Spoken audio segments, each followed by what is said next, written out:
माखन निकालती और निवेदन करती कि हे लाला, किसी दिन आकर के इस माखन को खा के तू जा। कई दिन बीत गया तो उसके मन में ये विचार आया कि लाला कहाँ से आएगा, उसको तो हमारे घर का कोई पता ही नहीं है। तो ग्वालिन क्या की कि एक छोटे से पात्र में माखन चुरा करके और चली गई भगवान के मंदिर, और अपने पल्लू से अपनी ओढ़नी से ढकी थी और बार बार उस ओढ़नी को उठा करके भगवान को दिखाते कि प्रभु ऐसे आपके लिए सुंदर सुंदर माखन बना के मैं घर में रखी हूँ, आप किसी दिन पधारो, उसको जीमो।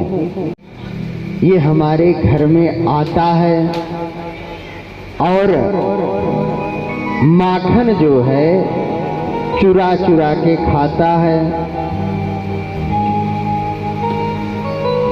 मैया ने कहा कि तो इसको बैठा करके पहले ही दे दिया करो, खा लिया करे, तो चुराए क्यों?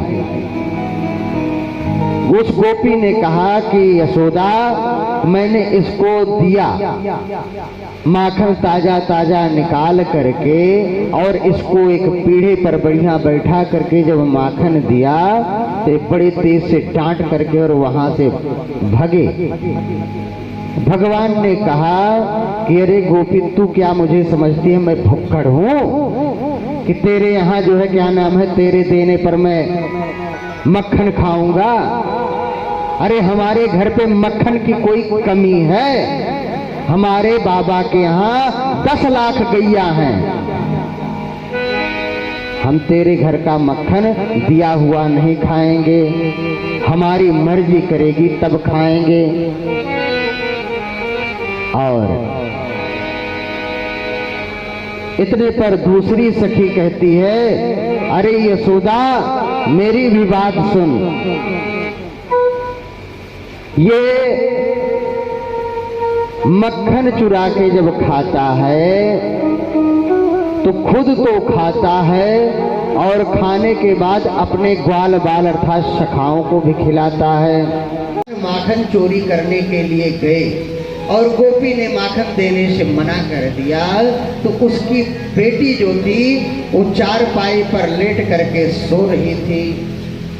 भगवान गुस्से में आकर के उसकी बेटी का जो जूड़ा था अर्थात बाल था वो उसी चारपाई के पाए में बांध दिए और तेज से उसके कान में बोले, हौवा हौवा करके जैसे भगे, वो डर करके उठी और कही, माँ माँ हौवा आया हौवा आया। और जैसे उठी इसने पर उसका चोटी उसी में बंधा था, इस कारण उठ नहीं पाई, वो तो डर के मारे कांपने लगी। जब माँ दौड़ करके आई तो देखती है कि कन्हैया भग करके जा रहे हैं। तो उसकी माँ ने बताया कि कोई हुआ हुआ नहीं है, वो देखो कन्हैया तुम्हारा जो है चोटी बांध करके जा रहा है। तब उसके मन को थोड़ा शांति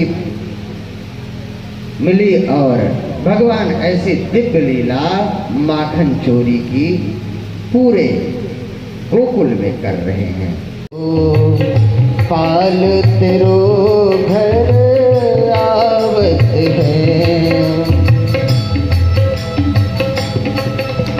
तू अपनों श्रृंगार करत है, तू अपनों श्रृंगार करत है, तू अपनों श्रृंगार करत है, तू अपनों श्रृंगार करत है। ओ तड़पड़ हाथ दिखावत है, ओ तड़पड़ हाथ दिखावत है। सखी बड़ भाग तेरो, पाल तेरो घर आवत है।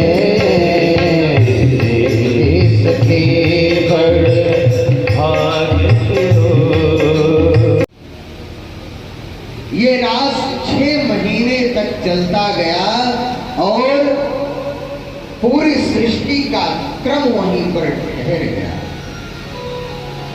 मध्य रात्रि में शरद पूर्णिमा जब पूर्ण रूप से चंद्रमा प्रकाशित हुई तो भगवान ने रास आरंभ किया और रास में प्रधान रूप में भगवान कृष्ण और राधिका बैठी और चारों तरफ से समस्त गोपियां बैठ करके इस दिव्य गोपियां ठाकुर जी को अपने अंक में भर के उस प्रेम रूपी पिपास को पान कर रही है।